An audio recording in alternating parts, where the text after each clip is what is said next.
हाँ जी विद्यार्थियों, सारिਆਂ ਨੂੰ सत श्री अकाल ਤੇ ਰੀਟ ਪੰਜਾਬੀ ਦੀ ਜਮਾਤ ਵਿੱਚ ਤੁਹਾਡਾ ਸਾਰਿਆਂ ਦਾ ਸਵਾਗਤ ਹੈ। ਇੱਕ ਸਭ ਤੋਂ ਮਹੱਤਵਪੂਰਨ ਟੌਪਿਕ ਹੈ ਜਿਹੜਾ ਸਾਡਾ ਉਹ ਹੈਗਾ ਮੁਲਾਂਕਣ। ਤੇ ਚਲੋ ਜੀ ਫਿਰ ਮੁਲਾਂਕਣ ਕਰਦੇ ਹਾਂ ਜੀ। ਮੁਲਾਂਕਣ ਦੇ ਬਾਰੇ ਅੱਜ ਆਪਾਂ ਪੜ੍ਹਦੇ ਹਾਂ। ਜਾਣ ਪਹਿਚਾਣ ਦੇ ਵਿੱਚ ਹੈ। ਦੇਖੋ ਜੀ ਅੱਜ ਦਾ ਸਮਾਂ ਹੈ ਨਾ ਬੇਟਾ ਜੀ, ਜਿਹੜਾ ਉਹ ਪੁਰਾਣੀ ਗੁਰੂ ਚੇਲੇ ਵਾਲੀ ਪਰੰਪਰਾ ਵਾਲਾ ਨਹੀਂ ਰਹਿ ਗਿਆ। ਹੁਣ ਕੋਈ ਐਂ ਤਾਂ ਹੈ ਨਹੀਂ ਵੀ ਕੀ ਕੀਤਾ ਵੀ ਜਦੋਂ ਲੜਕਾ ਹੋ ਗਿਆ ਕੋਈ 5 6 7 ਸਾਲ ਦਾ 10 ਸਾਲ ਦਾ ਉਹਨੂੰ ਜਾ ਕੇ ਆਸ਼ਰਮ 'ਚ ਛੱਡ ਆਂਦਾ ਤੇ ਉੱਥੇ ਕਹਿਤਾ ਵੀ ਹਾਂ ਵੀ ਬੇਟਾ ਜੀ ਚਲੋ ਹੁਣ ਪੜ੍ਹੋ। ਇਹ ਤਾਂ ਹੈ ਨਹੀਂ ਸਿਧਾਂਤ, ਹੈ ਨਾ। ਹੁਣ ਆ ਜਿਹੜਾ ਸਮਾਂ ਬਦਲ ਗਿਆ। ਅੱਜ ਦਾ ਸਮਾਂ ਜਿਹੜਾ ਉਹਦੇ ਵਿੱਚ ਵਿਦਿਆਰਥੀ ਨੂੰ ਜ਼ਿਆਦਾ ਇੰਪੋਰਟੈਂਸ ਦਿੱਤੀ ਜਾਂਦੀ ਹੈ। ਸਿੱਖਿਆ ਦਾ ਜਿਹੜਾ ਕੇਂਦਰ ਹੈ, ਕੇਂਦਰੀ ਧੁਰਾ ਹੈ ਜਿਹੜਾ, ਉਹ ਬਾਲਕ ਨੂੰ ਕਿਹਾ ਗਿਆ ਹੈ। ਅਤੇ ਪਹਿਲਾਂ ਕੀ ਹੁੰਦਾ ਸੀ, ਇਮਤਿਹਾਨ ਜਾਂ ਮੁਲਾਂਕਣ ਆਪਾਂ ਜਿਹਨੂੰ ਕਹਿ ਦਿੰਦੇ ਅੱਜ ਦੇ ਸਮੇਂ ਵਿੱਚ। ਪਹਿਲਾਂ ਤਾਂ ਇਹਦਾ ਨਾਮ ਪ੍ਰੀਖਿਆ, ਟੈਸਟ ਆਹੀ ਕੁਛ ਹੀ ਹੁੰਦਾ ਸੀ, ਇਮਤਿਹਾਨ, ਹੈ ਨਾ। ਅਤੇ ਇੱਥੇ ਕੀ ਹੈ ਵੀ ਇਮਤਿਹਾਨ ਜਾਂ ਮੁਲਾਂਕਣ ਤੋਂ ਵੱਡੇ ਵੱਡੇ ਲੋਕ ਵਾਕਈ ਡਰਦੇ ਹੁੰਦੇ ਸੀ। ਹਾਂ, ਪੁਰਾਣੇ ਸਮੇਂ ਵਿੱਚ ਜਿਵੇਂ ਕਿ ਗੁਰੂ ਚੇਲੇ ਵਾਲੀ ਪਰੰਪਰਾ ਦੇ ਵਿੱਚ ਹੁੰਦਾ ਸੀਗਾ। ਹੁਣ ਅੱਜ ਦੇ ਸਮੇਂ ਦੇ ਵਿੱਚ ਉਹ ਜਿਹੜਾ ਪਹਿਲਾਂ ਇਮਤਿਹਾਨ ਮੰਨਿਆ ਜਾਂਦਾ ਸੀ, ਉਹਨੂੰ ਅੱਜ ਦੇ ਸਮੇਂ ਵਿੱਚ ਹਲਕਾ ਜਿਹਾ ਕਰਤਾ। ਕਹਿਣ ਦਾ ਮਤਲਬ ਕੀ ਹੈ, ਮਤਲਬ ਉਸ ਨੂੰ ਸਿੱਧਾ ਸਾਦਾ ਕਰਤਾ, ਸਪਸ਼ਟ ਬਣਾਤਾ ਅਤੇ ਨਾਮ ਉਹਦਾ ਰੱਖਤਾ ਜੀ ਮੁਲਾਂਕਣ, ਐਵੈਲੂਏਸ਼ਨ ਜਿਹਨੂੰ ਆਪਾਂ ਕਹਿ ਦਿੰਦੇ ਹਾਂ। ਹਾਂ, ਇੱਕ ਜਮਾਤ 'ਚੋਂ ਜਦੋਂ ਦੂਜੀ ਜਮਾਤ ਦੇ ਵਿੱਚ ਵਿਦਿਆਰਥੀ ਦਾ ਪ੍ਰਮੋਟ ਕਰਦੇ ਹਾਂ ਆਪਾਂ, ਵਿਦਿਆਰਥੀ ਦਾ ਪ੍ਰਮੋਸ਼ਨ ਕਰਦੇ ਹਾਂ, ਉਦੋਂ ਕੀ ਹੁੰਦਾ ਵੀ ਪਾਠਕ੍ਰਮ ਦਾ ਵਿਧੀਵੱਧ ਢੰਗ ਨਾਲ ਅਧਿਐਨ ਕਰਨਾ ਹੀ ਅੱਜ ਦੀ ਵਿੱਦਿਆ ਪ੍ਰਣਾਲੀ ਦਾ ਕੇਂਦਰ ਬਿੰਦੂ ਹੈ। ਇਸੇ ਕੇਂਦਰ ਬਿੰਦੂ ਨੂੰ ਮੁਲਾਂਕਣ ਕਿਹਾ ਗਿਆ ਹੈ ਅੱਜ ਦੇ ਸਮੇਂ ਵਿੱਚ। ਇੱਕ ਜਮਾਤ ਦੇ ਵਿੱਚ ਮੰਨ ਲਓ ਕੋਈ ਵਿਦਿਆਰਥੀ ਚੌਥੀ ਕਲਾਸ ਦੇ ਵਿੱਚ ਹੈ, ਚੌਥੀ ਜਮਾਤ ਦੇ ਵਿੱਚ ਜੋ ਉਸ ਨੂੰ ਜਿਹੜਾ ਪਾਠਕ੍ਰਮ ਪੜ੍ਹਾਇਆ ਜਾ ਰਿਹਾ ਹੈ, ਉਹ ਪਾਠਕ੍ਰਮ ਕਿਉਂ ਉਸ ਦਾ ਤਿਆਰ ਕਰਵਾਇਆ ਜਾ ਰਿਹਾ ਤਾਂ ਕਿ ਉਸ ਨੂੰ ਪ੍ਰਮੋਟ ਕੀਤਾ ਜਾ ਸਕੇ, ਅਗਲੀ ਜਮਾਤ 5ਵੀਂ ਦੇ ਵਿੱਚ ਬਿਠਾਇਆ ਜਾ ਸਕੇ। ਅਤੇ ਬਸ ਉਸੇ ਚੀਜ਼ ਦਾ ਹੀ ਜਿਹੜਾ ਉਸੇ ਚੀਜ਼ ਨੂੰ ਹੀ, ਉਸੇ ਚੀਜ਼ ਦੀ ਪਰਖ ਕਰਨੀ, ਉਸੇ ਚੀਜ਼ ਨੂੰ ਹੀ ਕਿਹਾ ਜਾਂਦਾ ਹੈ ਮੁਲਾਂਕਣ। ਮੁਲਾਂਕਣ ਇੱਕ ਅਜਿਹੀ ਵਿਧੀ ਹੈ ਜੀ ਜੋ ਵਿਦਿਆਰਥੀਆਂ ਦੇ ਗਿਆਨ ਅਤੇ ਪ੍ਰਤਿਭਾ ਦੀ ਅੰਦਾਜ਼ਾ ਦਾ ਜਿਹਦੇ ਨਾਲ ਅਸੀਂ ਲਗਾ ਸਕਦੇ ਹਾਂ ਅੰਦਾਜ਼ਾ। ਵਿਦਿਆਰਥੀ ਦੇ ਗਿਆਨ ਅਤੇ ਪ੍ਰਤਿਭਾ ਦਾ ਅੰਦਾਜ਼ਾ ਮੁਲਾਂਕਣ ਦੇ ਨਾਲ ਲੱਗਦਾ ਹੈ। ਅੱਗੇ ਦੇਖਦੇ ਹਾਂ, ਸਕੂਲਾਂ ਵਿੱਚ ਸਿਰਫ ਰਸਮੀ ਵਿੱਦਿਆ ਹੀ ਨਹੀਂ, ਸਗੋਂ ਉਹਦੇ ਨਾਲ ਰਸਮੀ ਵਿੱਦਿਆ ਹੁੰਦੀ ਹੈ ਸਕੂਲੀ ਪਾਠਕ੍ਰਮ ਦੇ ਨਾਲ ਸੰਬੰਧਿਤ ਜਿਹੜੀ ਪੜ੍ਹਾਈ ਹੈ, ਰਸਮੀ ਵਿੱਦਿਆ ਜਮਾਤ ਵਿੱਚ ਪੜ੍ਹੀ ਗਈ। ਹੁਣ ਮੁਲਾਂਕਣ ਹੈ ਜਿਹੜਾ ਉਹ ਇਕੱਲਾ ਕੀ ਹੈ ਵੀ ਰਸਮੀ ਵਿੱਦਿਆ ਤੱਕ ਤਾਂ ਸੀਮਿਤ ਨਹੀਂ ਰਹਿ ਗਿਆ। ਹੁਣ ਉਹਨੂੰ ਕੀ ਕੀਤਾ ਵੀ ਸ਼ਖਸੀਅਤ ਦੇ ਸੰਪੂਰਨ ਸ਼ਖਸੀਅਤ ਦੇ ਨਾਲ ਜੋੜਤਾ ਵਿਦਿਆਰਥੀ ਦੀ। ਉਹਦੇ ਨਾਲ ਕੀ ਹੋ ਗਿਆ, ਉਹਦਾ ਗਿਆਨਾਤਮਕ ਵਿਕਾਸ ਵੀ ਹੋਊਗਾ, ਭਾਵਨਾਤਮਕ ਸਮਾਜਿਕ ਵਿਕਾਸ ਵੀ ਹੋਊਗਾ। ਸਾਰੇ ਤਰ੍ਹਾਂ ਦੇ ਵਿਕਾਸ ਦੇ ਵਿੱਚ ਮੁਲਾਂਕਣ ਦਾ ਦਾਇਰਾ ਕਿਉਂ ਵੱਡਾ ਹੋ ਗਿਆ ਪ੍ਰੀਖਿਆ ਦੇ ਨਾਲੋਂ। ਪ੍ਰੀਖਿਆ ਐਗਜ਼ਾਮ, ਪ੍ਰੀਖਣ ਟੈਸਟ, ਇਹਨਾਂ ਚੀਜ਼ਾਂ ਨਾਲੋਂ ਮੁਲਾਂਕਣ ਦਾ ਦਾਇਰਾ ਕਿਉਂਕਿ ਇਹ ਤਾਂ ਸਿਰਫ ਜਿਹੜੀ ਪ੍ਰੀਖਿਆ ਜਾਂ ਪੇਪਰ ਹੁੰਦੇ ਆ, ਇਹ ਸਿਰਫ ਗਿਆਨਾਤਮਕ ਪੱਖ ਤੱਕ ਸੀਮਿਤ ਆ। ਪਰ ਉਹਦੇ ਨਾਲ ਗਿਆਨ, ਬੋਧ, ਭਾਵਾਤਮਕ ਪੱਖ, ਸਮਾਜਿਕ ਪੱਖ, ਕਿਉਂਕਿ ਬਾਲਕ ਨੇ ਸਮਾਜ ਦੇ ਵਿੱਚ ਰਹਿਣਾ, ਸਮਾਜ ਦੇ ਨਾਲ ਜੁੜਿਆ ਹੋਣਾ ਚਾਹੀਦਾ। ਹਰ ਇੱਕ ਤਰ੍ਹਾਂ, ਹਰ ਪੱਖ ਉਹਨੂੰ ਕਿਹਾ ਜਾਂਦਾ, ਹਰ ਪੱਖ ਦੇ ਵਿਕਾਸ ਨੂੰ ਸੰਪੂਰਨ ਸ਼ਖਸੀਅਤ ਦਾ ਵਿਕਾਸ ਕਿਹਾ ਜਾਂਦਾ ਹੈ। ਅਤੇ ਮੁਲਾਂਕਣ ਹੈ ਜਿਹੜਾ ਉਸੇ ਸੰਪੂਰਨ ਸ਼ਖਸੀਅਤ ਦੇ ਵਿਕਾਸ ਨੂੰ ਮਾਪਣ ਦੀ ਇੱਕ ਵਿਧੀ ਹੈ, ਢੰਗ ਹੈ, ਤਰੀਕਾ ਹੈ। ਅੱਗੇ ਦੇਖਦੇ ਹਾਂ ਜੀ,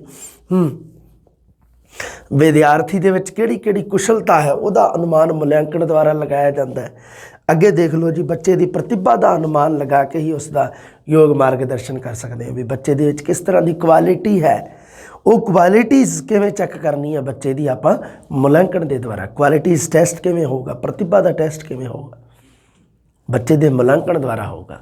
ਅੱਗੇ ਗੱਲ ਕਰਦੇ ਹਾਂ ਜੀ, ਹਾਂ, ਮਾਤ ਭਾਸ਼ਾ ਦਾ ਮੁਲਾਂਕਣ ਹੋਰ ਵੀ ਮਤਲਬ ਗੱਲ ਤੋਂ ਮਹੱਤਵਪੂਰਨ ਹੁੰਦਾ, ਕਿਉਂਕਿ ਮੁਲਾਂਕਣ ਤਾਂ ਕਿਸੇ ਵੀ ਭਾਸ਼ਾ ਦਾ ਹੋ ਸਕਦਾ ਅਤੇ ਮਾਤ ਭਾਸ਼ਾ ਵੀ ਭਾਸ਼ਾ ਦੀ ਸ਼੍ਰੇਣੀ ਵਿੱਚ ਹੀ ਆਉਂਦੀ ਹੈ।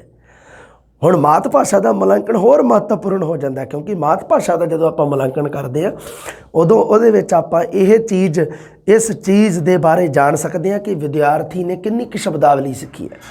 ਕਿਉਂਕਿ ਸ਼ਬਦ ਭੰਡਾਰ ਦੇ ਵਿੱਚ ਜਿੰਨਾ ਵਾਧਾ ਹੋਊਗਾ ਅਤੇ ਵਿਦਿਆਰਥੀ ਦੀ ਜਿਹੜੀ ਪਕੜ ਹੈ ਭਾਸ਼ਾ ਦੇ ਉੱਪਰ ਓਨੀ ਬਣਦੀ ਜਾਏਗੀ। ਆਪਾਂ ਜਿਹਨੂੰ ਕਹਿ ਦਿੰਦੇ ਹਾਂ ਭਾਸ਼ਾ ਦੇ ਉੱਪਰ ਅਧਿਕਾਰ, ਸਾਡੀ ਪੈਡਾਗੋਜੀ ਦੀ ਭਾਸ਼ਾ ਵਿੱਚ ਆਪਾਂ ਉਹਨੂੰ ਪੜ੍ਹਦੇ ਹਾਂ ਭਾਸ਼ਾ ਦੇ ਉੱਪਰ ਅਧਿਕਾਰ। ਅਗਰ ਕਿਸੇ ਵਿਦਿਆਰਥੀ ਦਾ ਆਪਾਂ ਚਾਹੁੰਦੇ ਹਾਂ ਕਿ ਭਾਸ਼ਾ ਦੇ ਉੱਪਰ ਅਧਿਕਾਰ ਹੋਵੇ, ਉਹਦੇ ਵਾਸਤੇ ਕੀ ਕਰਨਾ ਪਊਗਾ, ਵਿਦਿਆਰਥੀ ਦੀ ਸ਼ਬਦਾਵਲੀ ਦੇ ਵਿੱਚ, ਸ਼ਬਦਕੋਸ਼ ਦੇ ਵਿੱਚ ਵਾਧਾ ਕਰਨਾ ਪਊਗਾ। ਵੱਧ ਤੋਂ ਵੱਧ ਸ਼ਬਦ ਉਸ ਨੂੰ ਸਿਖਾਉਣੇ ਪੈਣਗੇ। ਸਭ ਤੋਂ ਪਹਿਲਾ ਸ਼ਬਦ ਕੋਈ ਐਂ ਤਾਂ ਹੈ ਨਹੀਂ ਵੀ ਅੰਗਰੇਜ਼ੀ ਦਾ ਸ਼ਬਦ ਸਿਖਾ ਦਾਂਗੇ ਉਹਨੂੰ ਜਾਂ ਕਿਸੇ ਹੋਰ ਭਾਸ਼ਾ ਦਾ। ਮਤਲਬ ਕਹਿਣ ਦਾ ਕੀ ਹੈ, ਸਭ ਤੋਂ ਪਹਿਲਾਂ ਉਸ ਨੂੰ ਉਸ ਦੀ ਮਾਤ ਭਾਸ਼ਾ ਦੇ ਨਾਲ ਸੰਬੰਧਿਤ ਸ਼ਬਦ ਸਿਖਾਏ ਜਾਂਦੇ ਨੇ। ਮਾਂ ਵੀ ਤਾਂ ਇਸ ਤਰ੍ਹਾਂ ਹੀ ਕਰਦੀ ਹੈ, ਬੱਚੇ ਦੀ ਪਹਿਲੀ ਟੀਚਰ ਹੈ ਜਿਹੜੀ ਉਹ ਮਾਂ ਹੈ, ਉਹ ਵੀ ਤਾਂ ਇਸ ਤਰ੍ਹਾਂ ਹੀ ਕਰਦੀ ਹੈ। ਬੱਚੇ ਨੂੰ ਸਧਾਰਨ ਘਰੇਲੂ ਜਿਹੜੀ ਸ਼ਬਦਾਵਲੀ ਉਹ ਦੱਸਦੀ ਹੈ, ਬੱਚਾ ਉਸੇ ਚੀਜ਼ ਨੂੰ ਫੋਲੋ ਕਰਦਾ। ਤੇ ਹੁਣ ਕੋਈ ਮਾਂ ਐਵੇਂ ਤਾਂ ਹੈ ਨਹੀਂ ਵੀ ਕੋਈ ਮੰਨ ਲਓ ਕਿ ਜਿਵੇਂ ਕੋਈ ਦਾਰਸ਼ਨਿਕ ਵਿਚਾਰ ਕਰਨ ਲੱਗ ਗਈ ਜਾਂ ਕੋਈ ਰਾਜਨੀਤੀ ਦੇ ਨਾਲ ਸੰਬੰਧਿਤ ਉਹਨੂੰ ਸ਼ਬਦਾਵਲੀ ਦੱਸ ਰਹੀ ਹੈ, ਨਹੀਂ, ਕਾਮਨ ਜਿਹੜੇ ਕਿ ਉਸ ਦੀ ਮਾਤ ਭਾਸ਼ਾ ਦੇ ਵਿੱਚ ਦੱਸ ਰਹੀ ਹੈ ਉਹਨੂੰ। ਤਾਂ ਇਸੇ ਨੂੰ ਕਿਹਾ ਜਾਂਦਾ ਮਾਤ ਭਾਸ਼ਾ ਤੋਂ ਹੀ ਸ਼ਬਦਾਵਲੀ ਹੈ ਜਿਹੜੀ ਬੱਚੇ ਦੀ ਸ਼ਬਦਾਵਲੀ ਵਿੱਚ ਵਾਧਾ ਹੋਣਾ ਮਾਤ ਭਾਸ਼ਾ ਤੋਂ ਸ਼ੁਰੂ ਹੁੰਦਾ ਹੈ।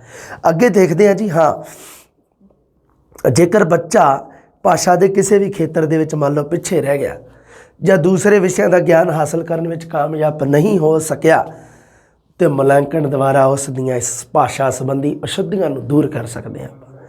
ਪਹਿਲੀ ਗੱਲ ਤਾਂ ਪਤਾ ਕਿਵੇਂ ਲੱਗੂਗਾ ਕਿ ਵਿਦਿਆਰਥੀ ਹੈ ਜਿਹੜਾ ਉਹ ਇਸ ਭਾਸ਼ਾ ਦੇ ਇਸ ਪੱਖ ਦੇ ਵਿੱਚ ਪਿੱਛੇ ਰਹਿ ਗਿਆ, ਪਤਾ ਲੱਗੂ ਮੁਲਾਂਕਣ ਦੁਆਰਾ। ਅੱਗੇ ਦੇਖਦੀ ਹੈ ਜੀ, ਮੁਲਾਂਕਣ ਸੰਬੰਧੀ ਤੁਸੀਂ ਚਿੰਤਾ ਨਹੀਂ ਕਰਨੀ, ਸਧਾਰਨ ਆ ਜਿਹੜੀ ਥਿਓਰੀ ਹੈ ਇਹ ਪੜ੍ਹ ਲਓ ਬਸ, ਤੇ ਉਸ ਤੋਂ ਬਾਅਦ ਪ੍ਰਸ਼ਨ ਆ ਜਿਹੜੇ ਪੂਰੇ ਸ਼ਾਨਦਾਰ ਬਣਾਉਂਗਾ, ਸਿੱਧਾ ਡਾਇਰੈਕਟ ਪ੍ਰਸ਼ਨ ਆ ਜਾਣਗੇ। ਹੋਰ ਦੱਸੋ। ਅੱਗੇ ਦੇਖਦੇ ਹਾਂ ਜੀ, ਹਾਂ, ਸ਼ੁੱਧ ਭਾਸ਼ਾ ਦਾ ਗਿਆਨ ਦੇਣ ਵਾਸਤੇ ਅਧਿਆਪਕ ਦੁਆਰਾ ਵਿਸ਼ੇਸ਼ ਯਤਨ ਕੀਤੇ ਜਾ ਸਕਦੇ ਆ।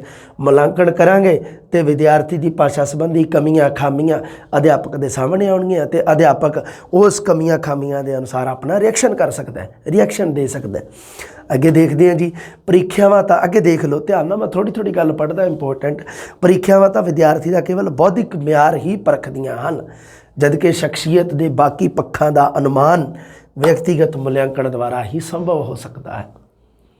ਪ੍ਰੀਖਿਆ ਤਾਂ ਬੌਧਿਕ ਵਿਕਾਸ ਬਾਰੇ ਇਕੱਲੇ ਬਾਰੇ ਆਪਾਂ ਜਾਣ ਸਕਦੇ ਹਾਂ, ਪ੍ਰੀਖਿਆ ਰਾਹੀਂ ਐਗਜ਼ਾਮ ਜਿਹਨੂੰ ਆਪਾਂ ਕਹਿ ਦਿੰਦੇ ਹਾਂ, ਪਰ ਮੁਲਾਂਕਣ ਜਦੋਂ ਕਰਾਂਗੇ ਇਵੈਲੂਏਸ਼ਨ, ਉਹਦੇ ਨਾਲ ਬੱਚੇ ਦੀ ਸੰਪੂਰਨ ਸ਼ਖਸੀਅਤ ਦੇ ਬਾਕੀ ਪੱਖਾਂ ਦਾ ਵੀ ਆਪਾਂ ਅਨੁਮਾਨ ਲਗਾ ਸਕਦੇ ਹਾਂ ਵਿਅਕਤੀਗਤ ਮੁਲਾਂਕਣ ਦੁਆਰਾ। ਉਦੇਸ਼, ਮੁਲਾਂਕਣ ਦੇ ਉਦੇਸ਼ ਕੀ ਹੈ? ਵਿਦਿਆਰਥੀ ਦੇ ਕੰਮਾਂ ਦੀ ਪ੍ਰੀਖਿਆ ਲੈਣੀ। ਅੱਗੇ ਦੇਖੋ, ਉਹਨਾਂ ਦੀਆਂ ਮੁਸ਼ਕਿਲਾਂ ਨੂੰ ਪ੍ਰਾਪਤ ਕਰਕੇ ਉਹਨਾਂ ਦਾ ਨਿਵਾਰਨ ਕਰਨਾ। ਮੁਸ਼ਕਿਲਾਂ ਨੂੰ ਪ੍ਰਾਪਤ ਕਰਕੇ ਇਹਨੂੰ ਆਪਾਂ ਕਹਿ ਦਿੰਦੇ ਹਾਂ ਨਿਦਾਨਾਤਮਕ ਪਰੀਖਣ। ਮੁਸ਼ਕਿਲਾਂ ਨੂੰ ਪ੍ਰਾਪਤ ਕਰਨਾ, ਮੁਸ਼ਕਿਲਾਂ ਬਾਰੇ ਜਾਣਨਾ, ਇਹਨੂੰ ਕੀ ਕਿਹਾ ਜਾਂਦਾ ਹੈ? ਨਿਦਾਨਾਤਮਕ, ਜਿਹਨੂੰ ਹਿੰਦੀ 'ਚ ਕਹਿ ਦਿੰਦੇ ਆ ਕਾਰਨੋਂ ਕਾ ਪਤਾ ਲਗਾਨਾ। ਨਿਦਾਨਾਤਮਕ, ਜਿਹਨੂੰ ਆਪਾਂ ਪੰਜਾਬੀ ਦੇ ਵਿੱਚ ਇੱਕ ਹੋਰ ਨਾਮ ਤੋਂ ਪੜ੍ਹਦੇ ਹਾਂ ਤਸ਼ਖੀਸੀ ਪਰੀਖਣ। ਤਸ਼ਖੀਸੀ ਪੜ੍ਹਿਆ ਹੋਣਾ ਤੁਸੀਂ, ਵਿਦਿਆਰਥੀ ਮੇਰੇ ਤੋਂ ਅਕਸਰ ਪੁੱਛਦੇ ਹੁੰਦੇ, ਸਰ ਜੀ ਤਸ਼ਖੀਸੀ ਕੀ ਹੈ ਜੀ? ਮੈਂ ਕਿਹਾ ਜੀ ਬਿਲਕੁਲ ਸਹੀ ਹੈ, ਤਸ਼ਖੀਸੀ ਹੈ ਜਿਹੜਾ ਉਹ ਕੀ ਚੀਜ਼ ਹੈ? ਉਹ ਸਾਡਾ ਹੈਗਾ ਨਿਦਾਨਾਤਮਕ ਪਰੀਖਣ ਜਾਂ ਤਸ਼ਖੀਸੀ ਪਰੀਖਣ, ਜਿਹਨੂੰ ਪੰਜਾਬੀ ਵਿੱਚ ਕਿਹਾ ਜਾਂਦਾ। ਅਤੇ ਜਦੋਂ ਕਾਰਨਾਂ ਦਾ ਪਤਾ ਲੱਗ ਗਿਆ ਤੇ ਫਿਰ ਉਹ ਰੋਗ ਹੈ ਜਿਹੜਾ ਬਿਮਾਰੀ, ਉਸ ਨੂੰ ਮਿਟਾਉਣਾ ਵੀ ਹੈ, ਉਸ ਦਾ ਉਪਚਾਰ ਵੀ ਕਰਨਾ ਤੇ ਉਸ ਤੋਂ ਬਾਅਦ ਉਸ ਦਾ ਨਿਵਾਰਨ ਕਰਨਾ। ਮਤਲਬ ਕੀ ਹੁੰਦਾ? ਉਪਚਾਰ ਕਰਨਾ, ਮਤਲਬ ਉਪਚਾਰਾਤਮਕ ਪਰੀਖਣ ਕਰਨਾ। ਪਹਿਲਾਂ ਹੋਊਗਾ ਤਸ਼ਖੀਸੀ, ਨਿਦਾਨਾਤਮਕ। ਤਸ਼ਖੀਸੀ ਮਤਲਬ ਨਿਦਾਨਾਤਮਕ, ਉਸ ਤੋਂ ਬਾਅਦ ਉਪਚਾਰਾਤਮਕ। ਇਹ ਸਾਰੀਆਂ ਗੱਲਾਂ ਕਿਹੜੇ ਦਾਇਰੇ 'ਚ ਆਉਂਦੀਆਂ? ਮੁਲਾਂਕਣ ਦੇ ਦਾਇਰੇ 'ਚ ਆਉਂਦੀਆਂ। ਅੱਗੇ ਦੇਖੋ, ਪ੍ਰਚਲਿਤ ਪ੍ਰੀਖਿਆ ਪ੍ਰਣਾਲੀ ਵਿੱਚ ਸੁਧਾਰ ਕਰਨਾ। ਹੁਣ ਪ੍ਰੀਖਿਆ ਪ੍ਰਣਾਲੀ ਜਿਹੜੀ ਚੱਲ ਰਹੀ ਆ ਉਹਦੇ ਵਿੱਚ ਸੁਧਾਰ ਕਰਨਾ, ਇਹ ਜਿਹੜੀ ਉਹਦੇ ਵਿੱਚ ਕਮੀ ਕੀ ਚੱਲ ਰਹੀ ਹੈ, ਇਸ ਬਾਰੇ ਜਾਣਕਾਰੀ ਕੌਣ ਦੇਊਗਾ ਸਾਨੂੰ? ਮੁਲਾਂਕਣ, ਇਵੈਲੂਏਸ਼ਨ ਦੇਊਗਾ। ਪ੍ਰੀਖਿਆ ਖੁਦ ਨਹੀਂ ਦੇ ਸਕਦੀ, ਪ੍ਰੀਖਿਆ ਤਾਂ ਚੱਲੀ ਜਾ ਰਹੀ ਹੈ, ਪਰ ਪ੍ਰੀਖਿਆ ਦੇ ਵਿੱਚ ਕੀ ਸੁਧਾਰ ਹੋ ਸਕਦਾ ਹੈ? ਆਪਾਂ ਕਹਿੰਦੇ ਨਾ ਪ੍ਰੀਖਿਆ ਦਾ ਦਾਇਰਾ ਛੋਟਾ ਹੈ, ਮੁਲਾਂਕਣ ਦਾ ਦਾਇਰਾ ਵੱਡਾ ਹੈ। ਪੜ੍ਹਦੇ ਆ ਇਹ ਗੱਲ, ਹੈ ਨਾ, ਵੀ ਪ੍ਰੀਖਿਆ ਕੇਵਲ ਬੌਧਿਕ ਸੱਤਰ ਨਾਲ ਸੰਬੰਧਿਤ ਹੈ, ਪਰ ਮੁਲਾਂਕਣ ਬੱਚੇ ਦੀ, ਵਿਦਿਆਰਥੀ ਦੀ ਸੰਪੂਰਨ ਸ਼ਖਸੀਅਤ ਦੇ ਨਾਲ ਸੰਬੰਧਿਤ ਹੈ। ਅਤੇ ਹੁਣ ਇੱਥੇ ਕੀ ਹੈ? ਇੱਥੇ ਗੱਲ ਉਹੀ ਆ ਗਈ ਵੀ ਪ੍ਰੀਖਿਆ ਪ੍ਰਣਾਲੀ ਦੇ ਵਿੱਚ ਸੁਧਾਰ ਜੇ ਕਰਨਾ ਹੈ ਤਾਂ ਮੁਲਾਂਕਣ ਜਿਹੜਾ ਹੈ ਉਹ ਸਾਡੇ ਸਭ ਤੋਂ ਜ਼ਿਆਦਾ ਮਹੱਤਵਪੂਰਨ ਰੂਪ ਵਿੱਚ ਕੰਮ ਆਊਗਾ। ਵਿਦਿਆਰਥੀਆਂ ਦੇ ਕੰਮਾਂ ਦਾ ਪੁਨਰਗਠਨ, ਉਹਨਾਂ ਨੂੰ ਦੁਹਰਾਉਣ ਦਾ ਪ੍ਰਬੰਧ, ਵਿਦਿਆਰਥੀਆਂ ਦਾ ਸਰਵਪੱਖੀ ਵਿਕਾਸ, ਮਤਲਬ ਸਾਰੇ ਪੱਖਾਂ ਦਾ, ਸਰਵਪੱਖੀ ਸਾਰੇ ਪੱਖਾਂ ਦਾ, ਦੂਸਰੇ ਸ਼ਬਦਾਂ ਵਿੱਚ ਸੰਪੂਰਨ ਸ਼ਖਸੀਅਤ ਦਾ ਵਿਕਾਸ। ਨਵੀਨ ਪਾਠਕ੍ਰਮਾਂ ਦੀ ਰਚਨਾ ਕਰਨੀ। ਨਵੀਨ ਪਾਠਕ੍ਰਮਾਂ ਦੀ ਰਚਨਾ ਕਰਨੀ ਪ੍ਰੀਖਿਆ ਦੇ ਵੱਸ ਦੀ ਗੱਲ ਥੋੜ੍ਹੀ ਹੈ। ਪ੍ਰੀਖਿਆ ਨਹੀਂ ਕਰਵਾ ਸਕਦੀ ਐਵੇਂ, ਜਾਂ ਕੋਈ ਟੈਸਟ ਨਹੀਂ ਕਰਵਾ ਸਕਦਾ, ਜਿਹਨੂੰ ਆਪਾਂ ਕਹਿ ਦਿੰਦੇ ਹਾਂ ਐਗਜ਼ਾਮੀਨੇਸ਼ਨ ਜਾਂ ਕਹਿ ਦਿੰਦੇ ਹਾਂ ਨਾ, ਇਹ ਚੀਜ਼ ਹੈ ਜਿਹੜੀ ਇਹ ਨਹੀਂ ਕਰ ਸਕਦੀ। ਇਹਦੇ ਵਿੱਚ ਸਾਨੂੰ ਮੁਲਾਂਕਣ ਦੀ ਲੋੜ ਪਊਗੀ। ਨਵਾਂ ਪਾਠਕ੍ਰਮ ਜਦੋਂ ਐਡ ਕਰਨਾ ਹੈ, ਕੀ ਹਟਾਉਣਾ ਹੈ, ਕੀ ਜੋੜਨਾ, ਉਹਦੇ ਵਿੱਚ ਇਹ ਚੀਜ਼ ਕਿਹੜੀ ਚੀਜ਼ ਨਿਰਧਾਰਿਤ ਕਰਦੀ ਹੈ? ਮੁਲਾਂਕਣ, ਇਵੈਲੂਏਸ਼ਨ। ਹੋਰ ਗੱਲ ਕਰਦੇ ਹਾਂ ਉਪਚਾਰਾਤਮਕ ਤੇ ਤਖਸ਼ੀਸ਼ੀ ਪ੍ਰੀਖਿਆ ਸਿੱਖਿਆ ਦੀ ਯੋਜਨਾ ਬਣਾਉਣੀ। ਆ ਗਈ ਜੀ ਗੱਲ। ਉਹੀ ਉਪਚਾਰਾਤਮਕ ਤੇ ਤਖਸ਼ੀਸ਼ੀ ਸਿੱਖਿਆ ਦੀ ਯੋਜਨਾ ਬਣਾਉਣੀ। ਹੁਣ ਆ ਗਈਆਂ ਜੀ ਮੁਲਾਂਕਣ ਦੀਆਂ ਵਿਧੀਆਂ। ਮੁਲਾਂਕਣ ਦੀਆਂ ਵਿਧੀਆਂ ਦਾ ਧਿਆਨ ਰੱਖਿਓ ਜੀ। ਮੁਲਾਂਕਣ ਦੀਆਂ ਹੇਠਲੇ ਮੁਲਾਂਕਣ ਬਾਰੇ ਇੱਕ ਹੋਰ ਕਲਾਸ ਤੁਹਾਨੂੰ ਦੇਵਾਂਗੇ ਮੁਲਾਂਕਣ ਬਾਰੇ, ਜਿਹਦੇ ਵਿੱਚ ਮੁਲਾਂਕਣ ਦੇ ਬਾਰੇ ਮੈਂ ਹੋਰ ਗੱਲਾਂ ਇਕੱਠੀਆਂ ਕੀਤੀਆਂ। ਉਹਦੇ ਨਾਲ ਇਹ ਤਾਂ ਤੁਸੀਂ ਬੁੱਕ ਦੇ ਵਿੱਚੋਂ ਪੜ੍ਹ ਹੀ ਲੈਣਾ ਹੈ, ਜਿਹੜਾ ਮੈਟਰ ਮੈਂ ਕਰਵਾਈ ਜਾਂਦਾ। ਬੁੱਕ ਹੈ ਜਿਹੜੀ ਆਪਣੀ ਨਵੀਂ ਜਿਹੜੀ ਆਈ ਹੈ ਮਾਰਕੀਟ ਦੇ ਵਿੱਚ, ਉਹ ਤੁਸੀਂ ਪੜ੍ਹ ਹੀ ਲੈਣਾ। ਪਰ ਉਸ ਤੋਂ ਬਾਅਦ ਆ ਜਿਹੜਾ ਮੈਂ ਇੱਕ ਹੋਰ ਬਣਾਇਆ, ਉਹਦੀ ਸੌਫਟ PDF ਤੁਹਾਨੂੰ ਅਵੇਲੇਬਲ ਹੋ ਜੂਗੀ। ਜਿਵੇਂ ਹੀ ਮੰਨ ਲਓ ਹੋ ਜੂਗਾ ਆਪਣਾ ਮੁਲਾਂਕਣ ਵਾਲਾ, ਉਹ ਤੁਹਾਨੂੰ ਨਾਲ ਦੀ ਨਾਲ ਹੀ ਅਵੇਲੇਬਲ ਕਰਾ ਦਾਂਗੇ। ਉਹਦੇ ਅੱਡ ਨੋਟਸ ਬਣਾਉਣ ਦੀ ਲੋੜ ਨਹੀਂ। ਆਹ ਜਿਹੜਾ ਕੰਮ ਇਹ ਆਪਣੀ ਬੁੱਕ ਵਾਲਾ ਚੱਲੀ ਜਾਂਦਾ, ਉਹ ਤੁਸੀਂ ਬੁੱਕ ਜਿਹੜੀ ਦੇਖਿਓ ਤੁਸੀਂ, ਉਹਦੇ ਵਿੱਚ ਵਰਕ ਆਪਾਂ ਚੰਗਾ ਕੀਤਾ ਦੇਖ ਹੀ ਰਹੇ ਹੋ ਤੁਸੀਂ। ਆਪਣੀ ਬੁੱਕ ਵਾਲਾ ਹੀ ਮੈਟਰ ਹੈ। ਹਾਂਜੀ, ਮੁਲਾਂਕਣ ਦੀਆਂ ਵਿਧੀਆਂ, ਹੇਠ ਲਿਖੀਆਂ ਵਿਧੀਆਂ ਬਾਰੇ ਆਪਾਂ ਚਰਚਾ ਕਰਨੀਆਂ। ਕਿਹੜੀਆਂ? ਅਨੁਮਾਨ ਪਾਠਕ੍ਰਮ, ਅਧਿਆਪਕ ਦੁਆਰਾ ਬਣਾਏ ਟੈਸਟ, ਪ੍ਰਯੋਗਾਤਮਕ ਪ੍ਰੀਖਣ, ਦੈਨਿਕ ਕਾਰਜਾਂ ਦੀ ਨਿਗਰਾਨੀ ਅਤੇ ਘਰ ਦਾ ਕੰਮ। ਮੁਲਾਂਕਣ ਕਰਨ ਦੇ ਤਰੀਕੇ ਕਿਹੜੇ ਆ? ਮੁਲਾਂਕਣ ਬੱਚੇ ਦੇ ਉੱਪਰ ਆਪਾਂ ਲਾਗੂ ਕਰ ਸਕਦੇ ਹਾਂ ਕਿਹੜੀਆਂ ਵਿਧੀਆਂ ਦੇ ਨਾਲ, ਕਿਹੜੇ ਢੰਗ ਆ, ਕਿਹੜੇ ਤਰੀਕੇ ਆ। ਅਨੁਮਾਨ ਪਾਠਕ੍ਰਮ, ਸਭ ਤੋਂ ਪਹਿਲਾਂ ਤਾਂ ਸ਼ਖਸੀਅਤ ਨੂੰ ਸਾਹਮਣੇ ਰੱਖ ਕੇ ਵਿਦਿਆਰਥੀ ਨੂੰ ਸੰਬੰਧਿਤ ਵਿਸ਼ੇ ਵਿੱਚੋਂ ਕੁਝ ਨੰਬਰ ਗੁਪਤ ਰੂਪ ਵਿੱਚ ਦਿੱਤੇ ਜਾਂਦੇ ਹਨ। ਇਸ ਨੂੰ ਅੰਦਰੂਨੀ ਵਾਚਨ ਪ੍ਰਕਿਰਿਆ ਵੀ ਕਿਹਾ ਜਾਂਦਾ ਹੈ। ਅਨੁਮਾਨ ਪਾਠਕ੍ਰਮ ਨੂੰ ਅੰਦਰੂਨੀ ਵਾਚਨ ਪ੍ਰਕਿਰਿਆ ਵੀ ਕਿਹਾ ਜਾਂਦਾ। ਵਿਦਿਆਰਥੀ ਦੀ ਸ਼ਖਸੀਅਤ ਨੂੰ ਸਾਹਮਣੇ ਰੱਖ ਕੇ ਵੀ ਉਹਦਾ ਸੁਭਾਅ ਕਿਵੇਂ ਦਾ ਹੈ, 1 ਨੰਬਰ। ਵਿਦਿਆਰਥੀਆਂ ਦੇ ਨਾਲ ਦੂਸਰੇ ਜਿਹੜੇ ਸਹਿਪਾਠੀ ਹੈ ਉਹਨਾਂ ਦੇ ਨਾਲ ਉਹਦਾ ਕੰਬੀਨੇਸ਼ਨ ਕਿਵੇਂ ਦਾ। ਇੱਕ ਹੋਰ ਗੱਲ, ਅਧਿਆਪਕ ਦੇ ਨਾਲ ਉਸ ਦਾ ਵਿਵਹਾਰ ਕਿਵੇਂ ਦਾ। ਦੂਸਰਾ, ਹੋਰ ਵਿਦਿਆਰਥੀਆਂ ਦੇ ਨਾਲ ਕਿਵੇਂ ਦਾ ਸੁਭਾਅ ਉਹਦਾ, ਘਰੇ ਉਸ ਦਾ ਕਿਵੇਂ ਦਾ ਸੁਭਾਅ ਹੈ, ਪੜ੍ਹਾਈ ਦੇ ਵਿੱਚ ਉਹ ਕਿਵੇਂ ਹੈ, ਉਹ ਅਨੁਸ਼ਾਸਨ ਦੀ ਕਿੰਨੀ ਕੁ ਪਾਲਣਾ ਕਰਦਾ।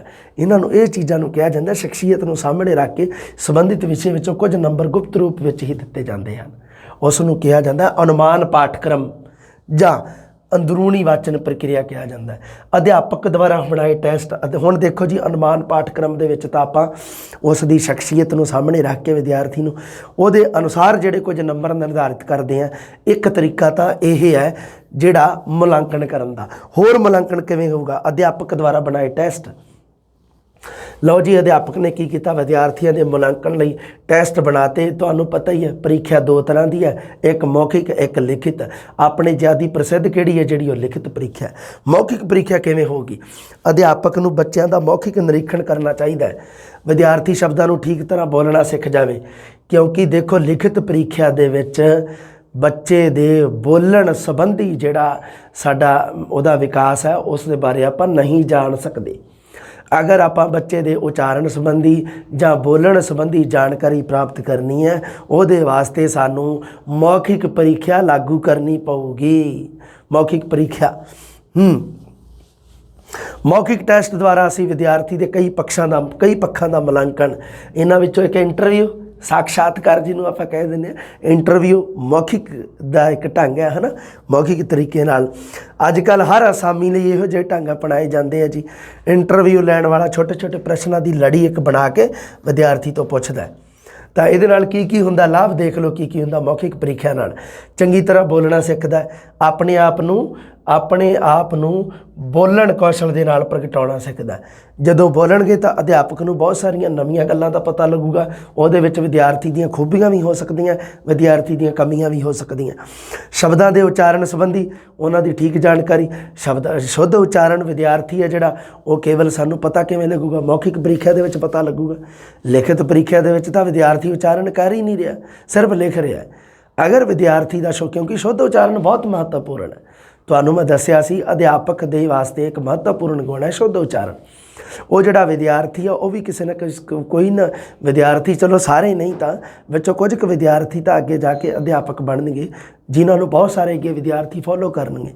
ਇਸ ਕਰਕੇ ਸ਼ੁੱਧ ਉਚਾਰਨ ਹੈ ਜਿਹੜਾ, ਖਾਸ ਕਰਕੇ ਜਦੋਂ ਗੱਲ ਆ ਜੇ ਮਾਤ ਭਾਸ਼ਾ ਦੀ, ਜਦੋਂ ਗੱਲ ਆ ਜੇ ਲੈਂਗੁਏਜ ਦੀ, ਉਦੋਂ ਕੀ ਕਰਨਾ ਹੈ ਜੀ? ਉਦੋਂ ਸ਼ੁੱਧ ਉਚਾਰਨ ਬਹੁਤ ਜ਼ਰੂਰੀ ਹੈ, ਬਹੁਤ ਹੀ ਇੰਪੋਰਟੈਂਟ ਹੈ। ਅਤੇ ਸ਼ੁੱਧ ਉਚਾਰਨ ਸਾਡਾ ਮੌਖਿਕ ਪ੍ਰੀਖਿਆ ਦੇ ਦੁਆਰਾ ਹੀ ਸੰਭਵ ਹੈ। ਅੱਗੇ ਦੇਖਦੇ ਹਾਂ ਜੀ। ਇਸ ਤੋਂ ਇਲਾਵਾ ਕੀ ਕਰੇਗਾ ਅਧਿਆਪਕ? ਕੋਈ ਵਿਸ਼ਾ ਦੇ ਕੇ ਜ਼ਬਾਨੀ ਬੋਲਣ ਲਈ ਕਹਿ ਸਕਦਾ। ਸ਼ੁਰੂ ਦੇ ਵਿੱਚ ਮੰਨ ਲਓ ਛੋਟੀ ਜਮਾਤ ਵਾਲੇ ਆ, ਉਹਨਾਂ ਨੂੰ ਸਧਾਰਨ ਅਤੇ ਛੋਟੇ ਵਾਕਾਂ ਦੇ ਬਾਰੇ ਬੋਲਣ ਬਾਰੇ ਕਹਿ ਸਕਦਾ। ਸੋਚਣ ਅਤੇ ਬੋਲਣ ਵਿੱਚ ਤਾਲਮੇਲ ਪੈਦਾ ਕਰਨਾ ਸਿੱਖ ਜਾਣਗੇ। ਇਹ ਜ਼ਰੂਰੀ ਹੈ, ਕਿਉਂਕਿ ਤੁਸੀਂ ਦੇਖ ਲਿਓ ਜਮਾਤ ਦੇ ਵਿੱਚ ਜਾਂ ਤੁਸੀਂ ਮੰਨ ਲਓ ਤੁਸੀਂ ਜਦੋਂ ਸਕੂਲ ਟਾਈਮ ਦੇ ਵਿੱਚ ਪੜ੍ਹਦੇ ਹੁੰਦੇ ਸੀ ਤਾਂ ਉਦੋਂ ਤੁਸੀਂ ਦੇਖਿਆ ਸੀ ਕਿ ਅਧਿਆਪਕ ਨੇ ਮੰਨ ਲਓ ਕੋਈ ਇਸ ਤਰ੍ਹਾਂ ਦਾ ਪ੍ਰਸ਼ਨ ਜਾਂ ਸਵਾਲ ਕਰਤਾ ਤਾਂ ਉਦੋਂ ਆਪਾਂ ਕੀ ਹੁੰਦਾ ਸੀ, ਸੋਚਣਾ ਅਤੇ ਬੋਲਣਾ ਦੋਨਾਂ ਪ੍ਰਕਿਰਿਆਵਾਂ ਨੂੰ, ਹੈ ਨਾ। ਕਈ ਵਿਦਿਆਰਥੀ ਇਕੱਠਾ ਨਹੀਂ ਚਲਾ ਸਕਦੇ ਸੀ ਕਿਉਂਕਿ ਸੋਚ ਨਹੀਂ ਸਕਦੇ ਸੀ। ਜਿਹੜਾ ਸੋਚ ਨਹੀਂ ਸਕਦਾ ਉਹ ਬੋਲ ਨਹੀਂ ਸਕਦਾ, ਹੈ ਨਾ। ਮੰਨ ਲਓ ਕਈ ਹੁੰਦੇ ਆ ਵੀ ਸੋਚ ਸਕਦੇ ਆ ਪਰ ਬੋਲ ਨਹੀਂ ਸਕਦੇ। ਇਹਦੇ ਵਿੱਚ ਤਾਲਮੇਲ ਬਿਠਾਉਣਾ ਬੜਾ ਜ਼ਰੂਰੀ ਹੈ ਵੀ ਸੋਚਣਾ ਵੀ ਹੈ ਅਤੇ ਬੋਲਣਾ ਵੀ ਹੈ। ਇਹ ਮੌਖਿਕ ਪ੍ਰੀਖਿਆ ਦੁਆਰਾ ਸੰਭਵ ਹੈ। ਉਹਨਾਂ ਵਿੱਚ ਪੜ੍ਹਨ ਦੀਆਂ ਰੁਚੀਆਂ ਵਿਕਸਿਤ ਕਰਨ ਹੋਣਗੀਆਂ, ਬੋਲਣ ਦੀ ਝਿਜਕ ਦੂਰ ਹੋਊਗੀ। ਲਿਖਤ ਪ੍ਰੀਖਿਆ ਦੇ ਅੱਡ-ਅੱਡ ਟੈਸਟ ਆ, ਤੁਹਾਨੂੰ ਪਤਾ ਹੀ ਹੈ। ਵਸਤੂਨਿਸ਼ਟ ਟੈਸਟ ਕਿਵੇਂ ਦੇ ਹੁੰਦੇ ਆ, ਸਹੀ ਗਲਤ ਬਹੁਤੇ ਚੋਣਾਂ ਵਿੱਚੋਂ ਸਹੀ ਚੋਣ ਦਾ ਟੈਸਟ, ਮਿਲਾਨ ਟੈਸਟ, ਪੂਰਤੀ ਟੈਸਟ, ਆਹੀ ਚੱਲਦੇ ਆ, ਹੈ ਨਾ। ਸਹੀ ਗਲਤ ਦੇ ਵਿੱਚ ਦੇਖ ਲਓ ਕੀ ਕੀ ਆ। ਹਰੇਕ ਕਤਰ ਵਿੱਚੋਂ ਇੱਕ ਉੱਤਰ 'ਤੇ ਸਹੀ ਦਾ ਨਿਸ਼ਾਨ ਲਾਉਣਾ ਹੁੰਦਾ ਹੈ। ਜਿਵੇਂ ਵਸਤੂਨਿਸ਼ਟ ਪ੍ਰੀਖਿਆ ਭਰੋਸੇਯੋਗ ਜਾਂ ਭਰੋਸੇਯੋਗਤਾ ਆਤਮਨਿਸ਼ਟ ਨਾਲੋਂ ਵੱਧ ਹੁੰਦੀ ਹੈ। ਵਸਤੂਨਿਸ਼ਟ ਪ੍ਰੀਖਿਆ ਦੀ ਭਰੋਸੇਯੋਗਤਾ ਜਿਹੜੀ ਹੈ ਉਹ ਆਤਮਨਿਸ਼ਟ ਨਾਲੋਂ ਵੱਧ ਹੁੰਦੀ ਹੈ। ਤਾਂ ਇਹਦਾ ਉੱਤਰ ਜੋ ਵੀ ਹੈ ਸਹੀ ਗਲਤ। ਅੱਗੇ ਦੇਖੋ ਜੀ, ਅੱਗੇ ਕੀ ਹੈ ਅਗਲਾ, ਜਿਵੇਂ ਮੁਲਾਂਕਣ ਦਾ ਸੰਬੰਧ ਵਿਦਿਆਰਥੀ ਦੇ ਕਿਹਦੇ ਨਾਲ ਹੈ, ਸੰਪੂਰਨ ਸ਼ਖਸੀਅਤ ਨਾਲ। ਅੱਗੇ ਆ ਜਾਊਗਾ ਇੱਥੇ ਸਰਬ ਪੱਖੀ ਵਿਕਾਸ ਨਾਲ ਹੈ ਜੀ। ਇਹ ਜਿਹੜਾ ਆਪਾਂ ਕਹਿ ਦਿੰਦੇ ਹਾਂ ਸਹੀ ਗਲਤ। ਹੁਣ ਆ ਗਿਆ ਜੀ ਮਿਲਾਨ ਟੈਸਟ। ਕੁਝ ਅੱਖਰਾਂ ਅਤੇ ਸ਼ਬਦਾਂ ਦਾ ਮਿਲਾਨ ਆਉਂਦੇ ਇਸ ਤਰ੍ਹਾਂ ਦੇ ਤੁਸੀਂ ਐਗਜ਼ਾਮ ਦਿੱਤੇ ਹੋਏ, ਇਹਨੂੰ ਕਿਹਾ ਜਾਂਦਾ ਮਿਲਾਨ ਟੈਸਟ। ਹੁਣ ਇੱਥੇ ਦੇਖ ਸਕਦੇ ਹੋ, ਇੱਥੇ ਕੁਝ ਧਰਮਾਂ ਦੇ ਨਾਮ ਲਿਖੇ ਹੋਏ ਆ, ਇੱਥੇ ਉਹਨਾਂ ਧਰਮਾਂ ਦੇ ਨਾਲ ਸੰਬੰਧਿਤ ਪਾਵਨ ਪਵਿੱਤਰ ਗ੍ਰੰਥਾਂ ਦੇ ਨਾਮ ਦਿੱਤੇ ਹੋਏ ਆ। ਹਿੰਦੂ ਧਰਮ ਦੇ ਨਾਲ ਸੰਬੰਧਿਤ ਤੁਹਾਨੂੰ ਪਤਾ ਗੀਤਾ, ਸਿੱਖ ਧਰਮ ਦੇ ਨਾਲ ਸੰਬੰਧਿਤ ਗੁਰੂ ਗ੍ਰੰਥ ਸਾਹਿਬ, ਮੁਸਲਮਾਨ ਧਰਮ ਦੇ ਨਾਲ ਪਾਵਨ ਕੁਰਾਨ ਸ਼ਰੀਫ। ਇਹਨੂੰ ਇਹ ਆ ਜਿਹੜਾ ਮਿਲਾਨ ਟੈਸਟ। ਪੂਰਤੀ ਟੈਸਟ ਰਿਕਤ ਸਥਾਨ, ਖਾਲੀ ਸਥਾਨ ਭਰਨਾ, ਖਾਲੀ ਥਾਂ ਭਰਨ ਵਾਸਤੇ ਗੁਰਮੁਖੀ ਅੱਖਰਾਂ ਨੂੰ 35 ਵੀ ਕਿਹਾ ਜਾਂਦਾ ਹੈ। ਨਾਮ 5 ਪ੍ਰਕਾਰ ਦੀ ਹੁੰਦੀ ਹੈ। ਹੁਣ ਆ ਗਿਆ ਜੀ ਤਸ਼ਖੀਸੀ ਪ੍ਰੀਖਣ। ਆ ਜਾਓ ਜੀ, ਤਸ਼ਖੀਸੀ ਪ੍ਰੀਖਣ ਕੀ ਹੁੰਦਾ। ਗੱਲ ਕਰ ਰਹੇ ਹਾਂ ਆਪਾਂ ਲਿਖਤ ਪ੍ਰੀਖਿਆ ਦੇ ਵਿੱਚ ਵਸਤੂਨਿਸ਼ਟ ਪ੍ਰਸ਼ਨਾਂ ਦੀ ਗੱਲ ਆਪਣੀ ਕਲੀਅਰ ਹੋ ਗਈ ਹੈ। ਅੱਗੇ ਗੱਲ ਕਰਦੇ ਹਾਂ ਜੀ ਤਸ਼ਖੀਸੀ ਪ੍ਰੀਖਣ। ਤਸ਼ਖੀਸੀ ਪ੍ਰੀਖਣ ਦੇ ਵਿੱਚ ਕੀ ਹੁੰਦਾ ਹੈ ਕਿ ਬੱਚਾ ਜਦੋਂ ਅਧਿਆਪਨ ਕਰਦਾ ਹੈ ਉਦੋਂ ਬੱਚੇ ਦੇ ਅਧਿਆਪਨ ਦੇ ਦੌਰਾਨ ਆਉਣ ਵਾਲੀਆਂ ਮੁਸ਼ਕਲਾਂ ਦੀ ਜਾਂਚ ਕਰਨੀ, ਜਾਂਚ ਪੜਤਾਲ ਕਰਨੀ, ਜਿਹਨੂੰ ਆਪਾਂ ਕਹਿ ਦਿੰਦੇ ਹਾਂ, ਅਗਰ ਮੈਂ ਵਿਗਿਆਨ ਦੀ ਸਾਇੰਸ ਦੀ ਭਾਸ਼ਾ ਵਿੱਚ ਬੋਲਾਂ ਜਾਂ ਡਾਕਟਰੀ ਦੀ ਭਾਸ਼ਾ ਵਿੱਚ, ਵੀ ਰੋਗ ਜਾਂ ਬਿਮਾਰੀ ਦੇ ਕਾਰਨਾਂ ਦਾ ਪਤਾ ਲਵਾਉਣਾ ਵੀ ਇਹ ਬਿਮਾਰੀ ਹੈ ਜਿਹੜੀ ਇਹ ਹੋਈ ਕਿੱਥੋਂ, ਚੱਲੀ ਕਿੱਥੋਂ, ਅਤੇ ਇਹ ਬਿਮਾਰੀ ਹੈ ਜਿਹੜੀ ਕਿੰਨੀ ਕੁ ਹੈ, ਇਹ ਸਾਰੀ ਗੱਲ ਦਾ ਪਤਾ ਲਵਾਉਣਾ।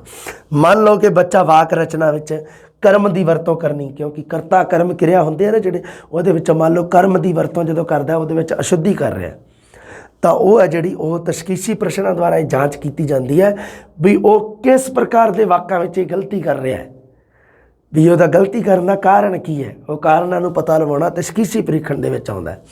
ਇਹ ਪ੍ਰੀਖਣ ਦੇ ਨਾਲ ਆਪਾਂ ਪਤਾ ਲਗਾ ਸਕਦੇ ਹਾਂ ਅਤੇ ਤਸ਼ਖੀਸੀ ਪ੍ਰੀਖਣ ਦੇ ਆਧਾਰ 'ਤੇ ਉਪਚਾਰਾਤਮਕ ਪ੍ਰੀਖਣ ਹੁੰਦਾ ਹੈ। ਤਸ਼ਖੀਸੀ ਪ੍ਰੀਖਣ ਅਗਰ ਸਫਲ ਨਹੀਂ ਹੈ ਤਾਂ ਉਪਚਾਰਾਤਮਕ ਪ੍ਰੀਖਣ ਹੈ ਜਿਹੜਾ ਉਹਦਾ ਕੋਈ ਕੰਮ ਨਹੀਂ ਫਿਰ।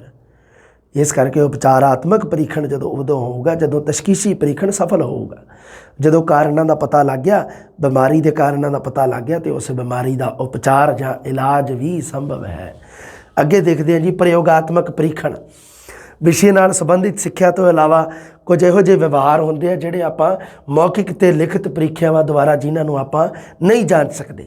ਉਹ ਕਿਹੜੇ ਕਿਹੜੇ ਆ ਜੀ, ਦੇਖੋ ਵਾਦ ਵਿਵਾਦ, ਭਾਸ਼ਣ, ਤੇਜ ਪਾਠ, ਸਦ ਪ੍ਰਵਰਤੀਆਂ ਦਾ ਵਿਕਾਸ, ਧਾਰਾ ਪ੍ਰਵਾਹ, ਪ੍ਰਗਟਾ, ਅਭਿਨੈ, ਨੈਤਿਕ ਮੁੱਲ ਹੈ ਜਿਹੜੇ ਨੈਤਿਕ ਮੁੱਲ ਸਾਡੇ ਅੰਦਰ ਹੈ ਜਿਹੜੇ ਚੰਗੀਆਂ ਗੱਲਾਂ ਦਾ ਵਿਕਾਸ, ਅਭਿਨੈ ਐਕਟਿੰਗ, ਇਹ ਸਾਰੀਆਂ ਚੀਜ਼ਾਂ ਇਹਨਾਂ ਉਦੇਸ਼ਾਂ ਦੀ ਪੂਰਤੀ ਲਈ ਜਾਂਚ ਲਈ ਆਹ ਤਕਨੀਕਾਂ ਦਾ ਪ੍ਰਯੋਗ ਕੀਤਾ ਜਾਂਦਾ ਜੀ। ਇੱਕ ਅਵਲੋਕਨ ਵਿਧੀ, ਇੱਕ ਜਾਂਚ ਪੜਤਾਲ ਅਤੇ ਇੱਕ ਪ੍ਰਸ਼ਨਾਵਲੀ ਵਿਧੀ। ਤੁਸੀਂ ਵਾਰ-ਵਾਰ ਪੜ੍ਹੀਆਂ ਹੋਈਆਂ, ਹੁਣ ਫੇਰ ਪੜ੍ਹ ਲੈਂਦੇ ਹਾਂ। ਅਵਲੋਕਨ ਵਿਧੀ, ਜੋ ਕੁਝ ਦੇਖਿਆ ਜਾਂਦਾ ਉਸ ਦੀ ਭਲੀ ਭਾਂਤ ਯੋਜਨਾ ਬਣਾ ਕੇ ਕੁਝ ਮਾਪਦੰਡ ਨਿਰਧਾਰਿਤ ਕੀਤੇ ਜਾਂਦੇ ਆ ਜੀ।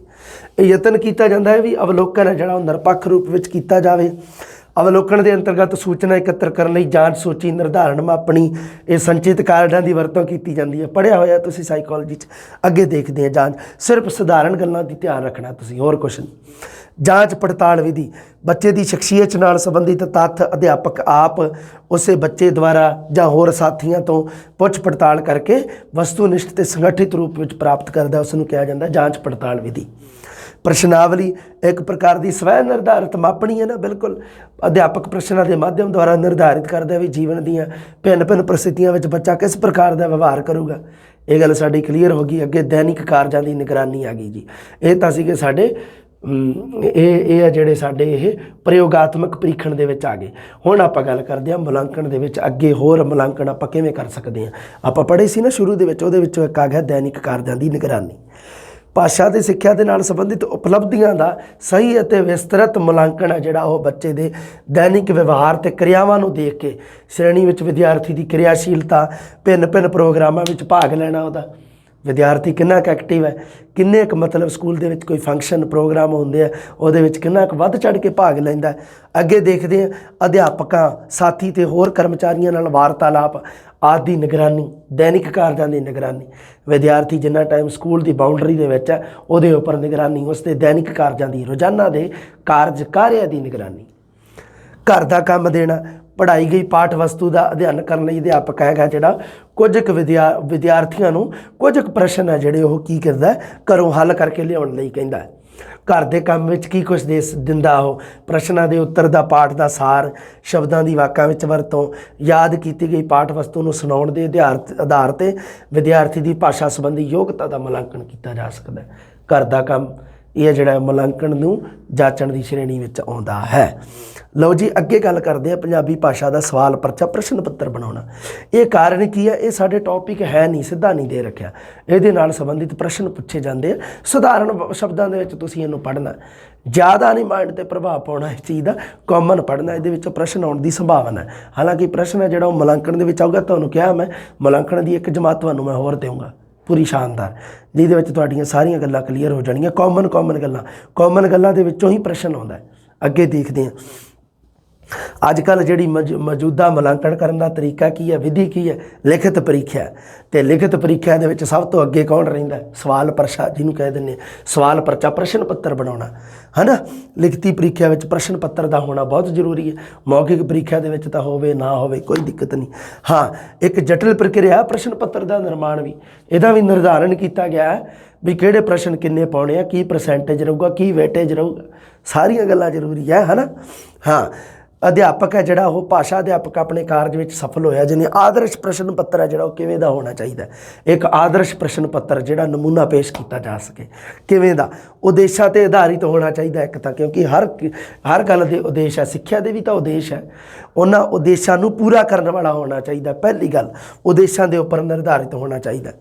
ਨਿਰਧਾਰਿਤ ਪਾਠ ਪੁਸਤਕ ਹੁੰਦੀ ਹੈ, ਪਾਠਕ੍ਰਮ ਜਿਹੜਾ ਦਿੱਤਾ ਹੁੰਦਾ ਉਹਦੇ ਉੱਪਰ ਨਿਰਭਰ ਹੋਣਾ ਪੈਂਦਾ। ਪ੍ਰਕਿਰਿਆ ਵਿੱਚ ਪੂਰਵ ਨਿਰਧਾਰਿਤ ਉਦੇਸ਼ਾਂ ਦੀ ਸਫਲਤਾ ਅਤੇ ਅਸਫਲਤਾ ਦੇ ਮਾਪਣ ਨੂੰ ਧਿਆਨ ਵਿੱਚ ਰੱਖਿਆ ਜਾਣਾ ਚਾਹੀਦਾ ਉਦੇਸ਼ਾਂ ਦਾ। ਅੱਗੇ ਦੇਖੋ ਜੀ, ਸਰਲ ਅਤੇ ਸਪਸ਼ਟ ਨਿਰਦੇਸ਼ ਦੇਣ ਦਾ ਸਿਧਾਂਤ। ਸਭੀ ਪ੍ਰਸ਼ਨ ਕਰਨੇ ਅਨਿਵਾर्य ਹੈ ਨਾ। ਟਾਈਮ ਕਿੰਨਾ ਜੀ, ਇਹ ਸਾਰੀਆਂ ਚੀਜ਼ਾਂ ਹੈ ਨਾ, ਇਹ ਸਾਰਾ ਜਿਹੜਾ ਹੁੰਦਾ ਇਹਨੂੰ ਕਿਹਾ ਜਾਂਦਾ ਸਰਲ ਅਤੇ ਸਪਸ਼ਟ ਨਿਰਦੇਸ਼। ਵਿਦਿਆਰਥੀਆਂ ਨੂੰ ਚੰਗੇ ਪ੍ਰਸ਼ਨ ਪੱਤਰ ਦੇ ਨਿਰਮਾਣ ਵਿੱਚ ਨਿਰਦੇਸ਼ ਹੋਣੇ ਚਾਹੀਦੇ ਆ। ਆਰੰਭ ਵਿੱਚ ਦਿਸ਼ਾ ਨਿਰਦੇਸ਼ ਦਿੱਤੇ ਜਾਣੇ ਚਾਹੀਦੇ ਆ। ਨਿਰਦੇਸ਼ਾਂ ਵਿਚਲੀ ਭਾਸ਼ਾ ਸ਼ੁੱਧ, ਸਰਲ, ਸਪਸ਼ਟ ਹੋਣੀ ਚਾਹੀਦੀ ਹੈ। ਪ੍ਰੀਖਿਆ ਦਾ ਸਮਾਂ, ਕੁੱਲ ਅੰਕਾਂ ਦੀ ਵੰਡ, ਅੰਕ ਨਿਰਧਾਰਨ ਕਰਨੇ, ਪ੍ਰਸ਼ਨਾਂ ਦੇ ਉੱਤਰਾਂ ਦੀ ਸ਼ਬਦ ਸੀਮਾ, ਇਹ ਸਾਰੇ ਕਿਹਦੇ ਚਾਹੁੰਦੇ ਆ, ਸਰਲ ਅਤੇ ਸਪਸ਼ਟ ਨਿਰਦੇਸ਼ਾਂ ਚਾਹੁੰਦੇ ਆ। ਵਿਦਿਆਰਥੀ ਨੂੰ ਨਿਰਦੇਸ਼ ਦੇਣੇ ਹੈ ਨਾ। ਅੰਕੜੀ ਬਿੰਦੂਆਂ ਦੇ ਆਧਾਰ 'ਤੇ ਦਿੱਤੀ ਜਾਣੀ ਚਾਹੀਦੀ ਹੈ ਕਿ ਉਹਨਾਂ ਨੇ ਕਿੰਨੇ ਪ੍ਰਸ਼ਨ ਕਰਨੇ ਆ। ਅੰਦਰੂਨੀ ਅਤੇ ਬਾਹਰੀ ਛੋਟ ਬਾਰੇ ਵੀ ਸਪਸ਼ਟ ਲਿਖਿਆ ਜਾਵੇ ਹੈ ਨਾ। ਅਥਵਾ ਵਾਲੇ ਜਿਹੜੇ ਕੋਈ ਹੁੰਦੇ ਆ, ਉਦੇਸ਼ਾਂ ਅਨੁਸਾਰ ਅੰਕ ਨਿਰਧਾਰਨ ਕਰਨੇ ਆ।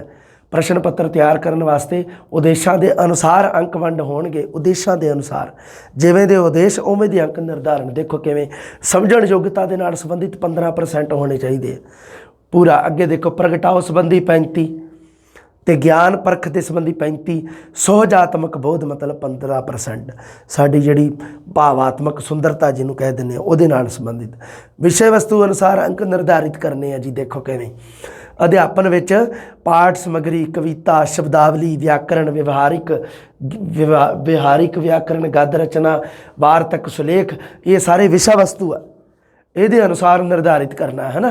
ਪ੍ਰਸ਼ਨ ਪੱਤਰ ਦੇ ਵਿੱਚ ਵਿਸ਼ਾ ਵਸਤੂ ਉੱਪਰ ਨਿਰਧਾਰਿਤ ਹੁੰਦਾ। ਤੁਹਾਨੂੰ ਪਤਾ ਹੀ ਹੈ ਵੀ ਪਾਠ ਸਮੱਗਰੀ ਹੈ, ਕਵਿਤਾ, ਕੋਈ ਵਿਆਕਰਣ ਸੰਬੰਧੀ ਪ੍ਰਸ਼ਨ ਹੈ, ਗਦ ਰਚਨਾ ਹੈ, ਵਾਰਤਕ ਹੈ ਜਾਂ ਸੁਲੇਖ ਹੈ, ਇਹ ਚੀਜ਼ਾਂ ਜਿਹੜੀਆਂ ਉਹਦਾ ਨਿਰਧਾਰਿਤ ਕੀਤਾ ਹੁੰਦਾ। ਪ੍ਰਸ਼ਨਾਂ ਦੀ ਵੰਨ ਸੁਵੰਨਤਾ ਦਾ ਸਿਧਾਂਤ ਹੋਣਾ ਚਾਹੀਦਾ।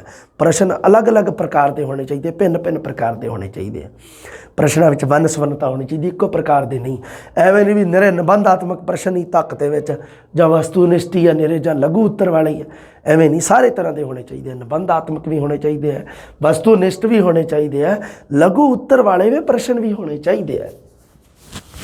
देखो किन्ने किन्ने होने चाहिए, आप देख लो, याद रखियो। निबंधात्मक प्रश्न 50%, वस्तुनिष्ठ 25, लघु उत्तर 25। वस्तुनिष्ठ ते लघु उत्तर दोनों 25-25 है, निबंधात्मक 50। उत्तर तालिका का निर्माण भी करना है, मुड़ के आंसर शीट भी बनानी है ਉਹਦੀ, किते ਐਵੇਂ नहीं भी कला हो करके तो सवाल परचा तो मुड़ के तिड़े फिरों भी बस हुण तां विहले हो गए, ਐਵੇਂ नहीं करना गा। अगों ਉਹਦਾ जवाब भी तो करने पैणगे, है ना। वस्तुनिष्ठ लघु उत्तर का प्रश्न उत्तर निश्चित किया जाना चाहिए। कापियां का निरीखण का काम आसान हो जाता है। निबंधात्मक प्रश्नों के विच भी मुख्य तत्थां नूं दर्शाया जाना चाहिए। कोई ऐ तो है नहीं भी चलो जी 4 पेज भरते निबंधात्मक प्रश्न संबंधी तो दे दो जी 16-17 नंबर, एवं तो कर नहीं सकते, है ना। यदा भी एक भी इन्ने क तत्थ अगर लिखे होणगे तो इन्ने नंबर मिलणगे। अगे देखो हुण गल करदे हां विश्वास योग्यता ते प्रमाणिकता का सिद्धांत।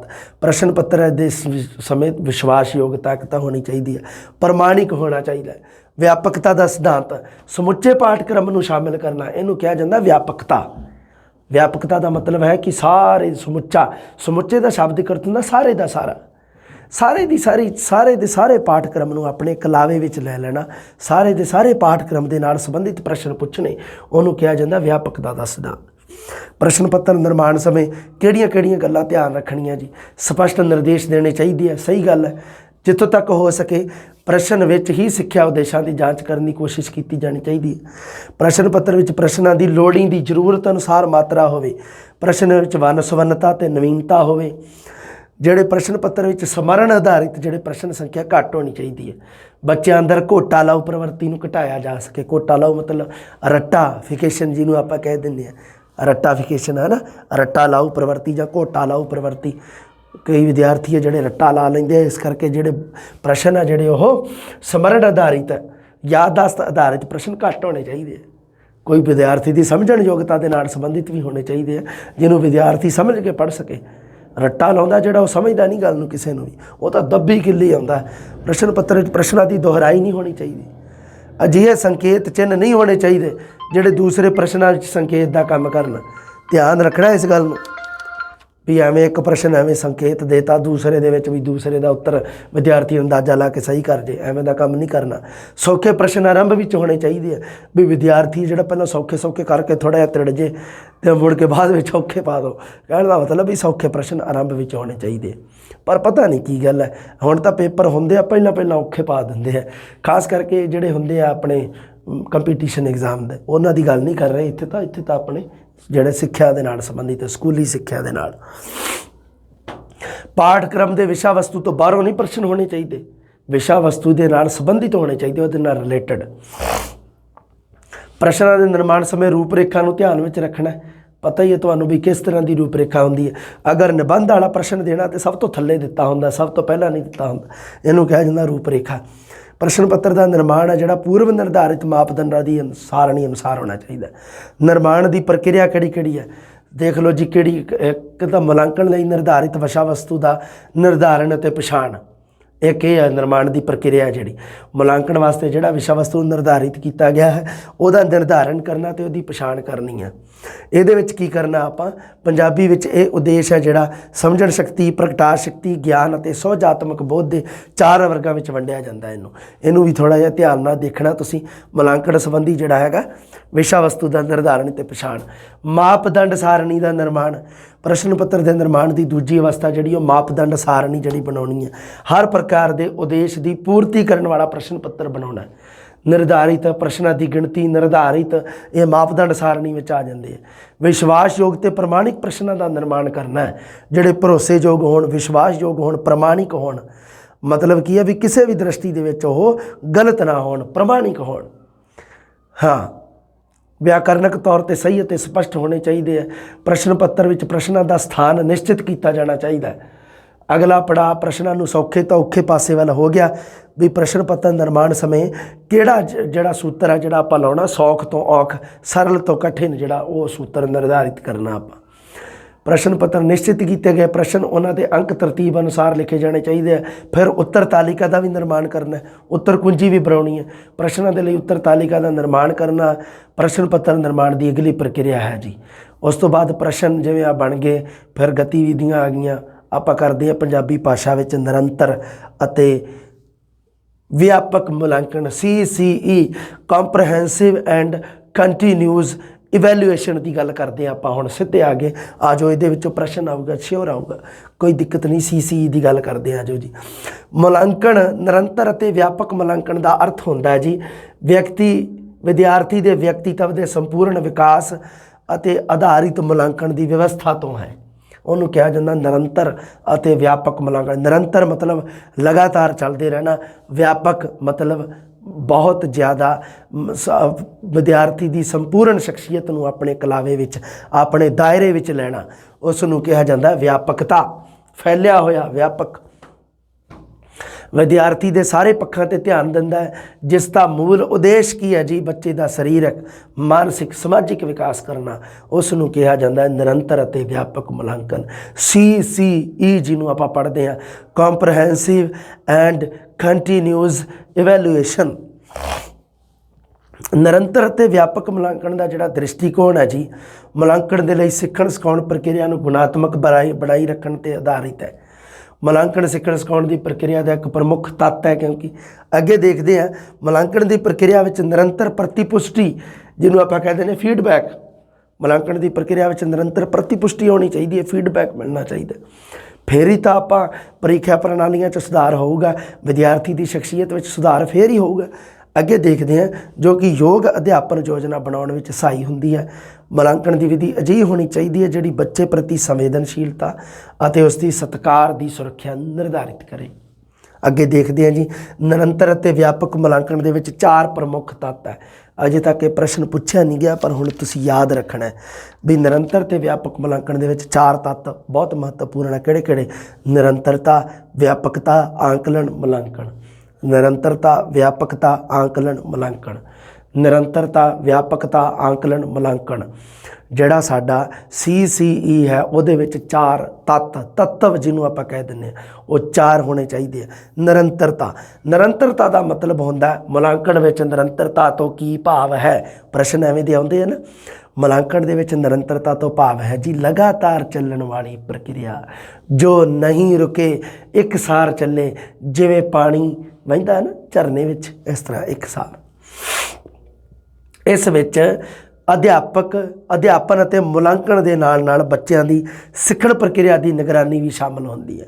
ਮੁਲਾਂਕਣ ਦੇ ਸੰਦਰਭ ਵਿੱਚ ਜਿਹੜਾ ਹੈਗਾ ਨਿਰੰਤਰਤਾ, ਉਹਦੇ ਵਿੱਚ ਕਿਹੜੇ ਕਿਹੜੇ ਬਿੰਦੂ ਆਉਂਦੇ ਆ ਦੇਖੋ। ਨਿਗਰਾਨੀ ਦੇ ਦੌਰਾਨ ਕਠਿਨਾਈਆਂ ਨੂੰ ਪਛਾਣਨਾ, ਉਹਨਾਂ ਨੂੰ ਦੂਰ ਕਰਨਾ ਕਿ ਬੱਚੇ ਦੀ ਲਗਾਤਾਰ ਪ੍ਰਗਤੀ ਨੂੰ ਦੇਖਿਆ ਜਾ ਸਕੇ। ਬੱਚੇ ਦੀ ਲਗਾਤਾਰ ਪ੍ਰਗਤੀ ਦੇਖਣੀ। ਪ੍ਰਗਤੀ ਕਦੋਂ ਹੁੰਦੀ ਹੈ? ਜਦੋਂ ਕਮੀਆਂ ਨੂੰ ਪਹਿਚਾਣ ਕੇ ਉਹਨਾਂ ਨੂੰ ਦੂਰ ਕੀਤਾ ਜਾਂਦਾ ਹੈ। ਇਹ ਕੰਮ ਹੋਊਗਾ ਨਿਰੰਤਰਤਾ ਦੇ ਵਿੱਚ। ਅੱਗੇ ਉਹਨਾਂ ਤਰੀਕਿਆਂ ਨੂੰ ਸੋਚਣਾ ਤੇ ਲਾਗੂ ਕਰਨਾ ਜਿਨ੍ਹਾਂ ਨਾਲ ਬੱਚੇ ਦੇ ਸਿੱਖਣ ਨੂੰ ਨਿਰੰਤਰਤਾ ਮਿਲ ਸਕੇ। ਬੱਚਾ ਇੱਕਸਾਰ ਸਿੱਖਦਾ ਰਹੇ, ਲਗਾਤਾਰ ਸਿੱਖਦਾ ਰਹੇ। ਸਿੱਖਣ ਦੀ ਕਿਰਿਆ ਦੇ ਦੌਰਾਨ ਬੱਚੇ ਵੱਲੋਂ ਕੀਤੇ ਗਏ ਕਾਰਜਾਂ 'ਤੇ ਲਗਾਤਾਰ ਨਜ਼ਰ ਰੱਖਣਾ। ਕਿਰਿਆਸ਼ੀਲ ਕਿੰਨਾ ਹੈ, ਹਿੱਸੇਦਾਰੀ ਕਿੰਨੀ ਕੁ ਹੈ, ਮੁਸ਼ਕਲਾਂ ਨੂੰ ਜਾਂਚਦੇ ਰਹਿਣਾ, ਉਹਨਾਂ ਨੂੰ ਦਰਜ ਕਰਨਾ, ਜ਼ਰੂਰਤ ਅਨੁਸਾਰ ਅਗਲੀ ਅਧਿਆਪਕ ਯੋਜਨਾ ਵਿੱਚ ਬਦਲਾਵ ਕਰਦੇ ਰਹਿਣਾ। ਇਸ ਨੂੰ ਕਿਹਾ ਜਾਂਦਾ ਨਿਰੰਤਰਤਾ। ਨਿਰੰਤਰਤਾ ਦੇ ਨਾਲ ਨਾਲ ਕੁਝ ਮੁਲਾਂਕਣ ਕਾਰਜ ਅੰਸ਼ਕਾਲਿਕ ਵੀ ਹੁੰਦੇ ਹਨ। ਨਿਚੋੜ ਵਿੱਚ ਅੰਤ ਵਿੱਚ ਨਿਰੰਤਰਤਾ ਦਾ ਅਰਥ ਕੀ ਹੈ? ਅਧਿਆਪਨ ਦੇ ਦੌਰਾਨ ਨਿਗਰਾਨੀ ਅਤੇ ਉਸ ਉੱਤੇ ਸਮੀਖਿਆ ਅਤੇ ਅਧਿਆਪਨ ਯੋਜਨਾ ਦੀ ਨਿਰੰਤਰਤਾ। ਅਧਿਆਪਨ ਦੇ ਦੌਰਾਨ ਅਗਰ ਨਿਗਰਾਨੀ ਰੱਖਾਂਗੇ, ਬੱਚੇ ਦੀਆਂ ਕਮੀਆਂ ਸਾਡੇ ਸਾਹਮਣੇ ਆਉਣਗੀਆਂ, ਉਸੇ ਅਨੁਸਾਰ ਅਸੀਂ ਸਾਡੀ ਅਧਿਆਪਨ ਵਾਲੀ ਜਿਹੜੀ ਯੋਜਨਾ ਹੈ ਉਹਦੇ ਵਿੱਚ ਆਪਾਂ ਬਦਲਾਵ ਕਰ ਸਕਦੇ ਹਾਂ। ਇਸ ਨੂੰ ਨਿਰੰਤਰਤਾ ਕਿਹਾ ਜਾਂਦਾ। ਵਿਆਪਕਤਾ ਕਿਹਨੂੰ ਕਹਿੰਦੇ ਆ? ਵਿਆਪਕਤਾ ਦਾ ਅਰਥ ਮਤਲਬ ਹੁੰਦਾ ਹੈ ਖੇਤਰ ਦੀ ਵਿਆਪਕਤਾ, ਏਰੀਆ ਦੀ ਵਿਆਪਕਤਾ। ਮੁਲਾਂਕਣ ਦੇ ਤਰੀਕਿਆਂ ਦੀ ਵਿਆਪਕਤਾ ਹੈਗੀ ਆ, ਉਹਨਾਂ ਨੂੰ 2 ਦ੍ਰਿਸ਼ਟੀਕੋਣਾਂ ਤੋਂ ਸਮਝਣਾ। ਇਹ ਜ਼ਰੂਰੀ ਹੈ ਕਿ ਬੱਚੇ ਦੇ ਸਾਰੇ ਪੱਖਾਂ ਦਾ ਮੁਲਾਂਕਣ ਕੀਤਾ ਜਾਵੇ। ਇਸ ਨੂੰ ਕਿਹਾ ਜਾਂਦਾ ਵਿਆਪਕਤਾ। ਸਾਰੇ ਪੱਖ ਜਦੋਂ ਆ ਗਏ ਤਾਂ ਮੁਲਾਂਕਣ ਦਾ ਦਾਇਰਾ ਵੇਖ ਲਓ ਕਿੱਡਾ ਵੱਡਾ ਹੋ ਗਿਆ। ਅੱਗੇ ਦੇਖਦੇ ਹਾਂ ਜੀ ਕਿ ਸਕੂਲ ਅਤੇ ਜਮਾਤ ਦੇ ਅੰਦਰ ਅਤੇ ਬਾਹਰ ਹੋਣ ਵਾਲੀਆਂ ਸਾਰੀਆਂ ਗਤੀਵਿਧੀਆਂ ਨੂੰ ਮੁਲਾਂਕਣ ਵਿੱਚ ਸ਼ਾਮਿਲ ਕੀਤਾ ਜਾਵੇ। ਜਿਹੜੀਆਂ ਚੀਜ਼ਾਂ ਬੱਚੇ ਦੇ ਨਾਲ ਸੰਬੰਧਿਤ ਹਨ, ਜਿਨ੍ਹਾਂ ਦੇ ਵਿੱਚ ਬੱਚਾ ਹਿੱਸੇਦਾਰ ਹੈ, ਉਹ ਚੀਜ਼ਾਂ ਚਾਹੇ ਉਹ ਕਲਾਸ ਦੇ ਬਾਹਰ ਹੈ, ਚਾਹੇ ਉਹ ਕਲਾਸ ਦੇ ਅੰਦਰ ਹੈ, ਚਾਹੇ ਉਹ ਸਕੂਲ ਦੀ ਬਾਉਂਡਰੀ ਦੇ ਅੰਦਰ ਤਾਂ ਹੈ ਹੀ ਹੈ, ਬਾਹਰ ਵੀ ਹੈ, ਤਾਂ ਉਸ ਨੂੰ ਵੀ ਆਪਣੇ ਦਾਇਰੇ ਵਿੱਚ ਲੈਣਾ। ਇਸ ਨੂੰ ਕਿਹਾ ਜਾਂਦਾ ਵਿਆਪਕਤਾ। ਅਧਿਆਪਕ ਹੈ ਜਿਹੜਾ ਉਸੇ ਵਿਸ਼ੇ ਵਸਤੂ ਦਾ ਅਧਿਆਪਨ ਕਰਾਉਂਦੇ ਆ ਜਿਹਦਾ ਮੁਲਾਂਕਣ ਕਰਨਾ ਹੁੰਦਾ। ਪਰ ਵਿਆਪਕਤਾ ਦੇ ਸੰਦਰਭ ਵਿੱਚ ਇਹ ਗੱਲ ਨਹੀਂ ਢੁਕਦੀ। ਦੇਖੋ ਕਿਹੜੀ ਗੱਲ ਹੈ, ਕਿਉਂਕਿ ਵਿਆਪਕਤਾ ਬੱਚੇ ਨੂੰ ਉਪਲਬਧ ਕਰਾਏ ਜਾਣ ਵਾਲੇ ਅਵਸਰ, ਵਿਸ਼ੇ, ਤਰੀਕੇ, ਅਨੁਭਵ, ਇਹਦੇ ਦੁਆਰਾ ਦੇਖੀ ਜਾਂਦੀ ਹੈ। ਬੱਚੇ ਦੇ ਸਿੱਖਣ ਦੀ ਪੂਰੀ ਤਸਵੀਰ ਸਮਝਣ ਲਈ ਸਾਨੂੰ ਮੁਲਾਂਕਣ ਦੇ ਵਿੱਚ ਕਿਹੜੇ ਇੱਕ ਤਾਂ ਵੱਖ-ਵੱਖ ਵਿਸ਼ਿਆਂ ਵਿੱਚ ਬੱਚਿਆਂ ਦਾ ਸਿੱਖਣਾ, ਉਹਦਾ ਪ੍ਰਗਟਾ, ਪੇਸ਼ਕਾਰੀ, ਬੱਚੇ ਦਾ ਕੌਸ਼ਲ, ਰੁਚੀ, ਗਤੀ, ਸਮਝਣ ਨਾਲ ਸੰਬੰਧਿਤ ਪਹਿਲੂ, ਨਿਸ਼ਚਿਤ ਸਮੇਂ ਵਿੱਚ ਬੱਚੇ ਦੇ ਸਿੱਖਣ ਤੇ ਉਸ ਦੇ ਵਿਵਹਾਰ ਵਿੱਚ ਜਿਹੜਾ ਉਹਦਾ ਕੀ ਆ ਹੋਣ ਵਾਲੇ ਬਦਲਾਵ ਜਿਹੜੇ ਉਹਨਾਂ ਬਾਰੇ। ਹੁਣ ਆ ਗਿਆ ਜੀ ਆਂਕਲਣ। ਲਗਾਤਾਰ ਚੱਲਦੀ ਹੈ ਪ੍ਰਕਿਰਿਆ। ਆਂਕਲਣ ਛੋਟੇ ਉਦੇਸ਼ਾਂ ਲਈ ਕੀਤਾ ਜਾਂਦਾ ਹੈ। ਛੋਟੇ ਉਦੇਸ਼ ਨਿਰਧਾਰਿਤ ਕਰਨੇ ਤੇ ਵੱਡਾ ਉਦੇਸ਼ ਜਦੋਂ ਕਰਨਾ ਹੈ ਉਹਦੇ ਵਾਸਤੇ ਤਾਂ ਮੁਲਾਂਕਣ ਹੈ। ਆਂਕਲਣ ਛੋਟੇ ਉਦੇਸ਼ਾਂ ਵਾਸਤੇ, ਧਿਆਨ ਰੱਖਿਓ, ਛੋਟੇ ਉਦੇਸ਼ਾਂ ਨੂੰ ਪੂਰਤੀ ਕਰਨ ਵਾਸਤੇ ਕੀ ਕੀਤਾ ਜਾਂਦਾ ਹੈ ਜੀ? ਆਂਕਲਣ ਜਾਂ ਮੁਲਾਂਕਣ, ਜਾਂ ਦੋਨਾਂ 'ਚ ਕੋਈ ਨਹੀਂ ਤਾਂ ਉੱਤਰ ਸਹੀ ਹੋਊਗਾ ਆਂਕਲਣ। ਅੱਗੇ ਦੇਖਦੇ ਹਾਂ ਜੀ, ਆਂਕਲਣ ਨਾਲ ਕੰਮ ਕਰਨ ਦੀ ਪ੍ਰਕਿਰਿਆ ਵਿੱਚ ਸੁਧਾਰ ਹੁੰਦਾ। ਇੱਕ ਤਾਂ ਕਾਰਜ ਯੋਜਨਾ ਵਿੱਚ ਸਹਿਯੋਗ ਮਿਲਦਾ ਹੈ, ਮੁਲਾਂਕਣ ਪ੍ਰਕਿਰਿਆ ਦਾ ਹਿੱਸਾ ਹੈ ਜੀ। ਬੱਚਿਆਂ ਨੂੰ ਸਿੱਖਣ ਲਈ ਪ੍ਰੇਰਿਤ ਕਰਨਾ, ਸਿੱਖਣ ਵਾਸਤੇ ਉਤਸ਼ਾਹਿਤ ਕਰਕੇ ਸਹੀ ਮਾਹੌਲ ਦੇਣਾ, ਕਿਉਂਕਿ ਜਦੋਂ ਆਪਾਂ ਬੱਚੇ ਨੂੰ ਕੀ ਕਰਾਂਗੇ, ਛੋਟੇ ਉਦੇਸ਼ਾਂ ਦੀ ਪੂਰਤੀ ਵਾਸਤੇ ਆਂਕਲਣ ਦੀ ਵਰਤੋਂ ਕਰਾਂਗੇ ਤਾਂ ਆਟੋਮੈਟਿਕ ਹੀ ਇਸ ਚੀਜ਼ ਦੇ ਵਿੱਚ ਸੁਧਾਰ ਆਊਗਾ। ਅੱਗੇ ਦੇਖਦੇ ਹਾਂ ਜੀ। ਹਾਂ ਠੀਕ ਹੈ, ਗੱਲ ਕਲੀਅਰ ਹੋ ਗਈ ਆਪਣੀ। ਹੁਣ ਆ ਗਈ ਜੀ ਗੱਲ ਮੁਲਾਂਕਣ ਦੀ।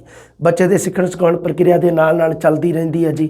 ਬੱਚੇ ਦੇ ਵਿਕਾਸ ਇੱਕ ਨਿਰੰਤਰ ਪ੍ਰਕਿਰਿਆ ਹੈ ਤੇ ਉਵੇਂ ਹੀ ਮੁਲਾਂਕਣ ਵੀ ਇੱਕ ਨਿਰੰਤਰ ਹੈ। ਮੁਲਾਂਕਣ ਵੱਡੇ ਨਿਸ਼ਾਨਿਆਂ ਤੇ ਕੇਂਦਰਿਤ ਹੈ, ਨਿਸ਼ਚਿਤਤਾ ਦਾ ਬੋਧ ਕਰਾਉਂਦਾ ਹੈ। ਆਂਕਲਣ ਦੇ ਕੁਝ ਚਰਨਾਂ ਨੂੰ ਮਿਲਾ ਕੇ ਸੰਪੂਰਨਤਾ ਦਾ ਮੁਲਾਂਕਣ ਕਰਨਾ ਹੀ ਮੁਲਾਂਕਣ ਹੈ। ਛੋਟੇ ਜਿਹੜੇ ਕੀ ਆਪਾਂ ਛੋਟੇ ਉਦੇਸ਼ਾਂ ਦੀ ਪੂਰਤੀ ਜਦੋਂ ਕਰਦੇ ਹਾਂ, ਜਦੋਂ ਉਹਨਾਂ ਛੋਟੇ ਉਦੇਸ਼ਾਂ ਨੂੰ ਸਾਰਿਆਂ ਨੂੰ ਮਿਲਾਉਂਦੇ ਹਾਂ ਤਾਂ ਮੁਲਾਂਕਣ ਸਾਡੇ ਸਾਹਮਣੇ ਤਿਆਰ ਹੁੰਦਾ ਹੈ।